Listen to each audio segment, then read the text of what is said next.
breakout trade of the 2026 crypto rally isn't Bitcoin or Ether, it is XRP. Now, the token tied to Ripple is up more than 20% over the past week, pushing past Binance's BNB coin to become the third largest cryptocurrency by market value. And even with the broader crypto complex pulling back today, XRP has been the quiet outperformer for months now. The use case here is payments, specifically cross-border settlement. Ripple designed XRP as a bridge asset.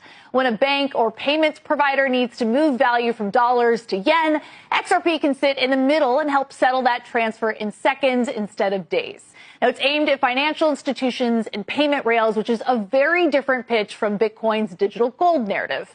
And unlike stablecoins, which are basically tokenized dollars, XRP is trying to be the exchange layer that moves value between currencies. So money's moving into XRP for three big reasons. First, the regulatory overhang has finally cleared. Ripple has fully wrapped up its SEC fight as of August. Second, it's a less crowded trade than Bitcoin or Ether. And third, the flows have held up. Even during the Q4 dip, investors kept adding to XRP-focused funds, while Bitcoin ETF flows fell with the price. How do you think the declines in Bitcoin and Ethereum fit into this? And specifically, these are two coins that have been wrapped up in digital asset treasury companies.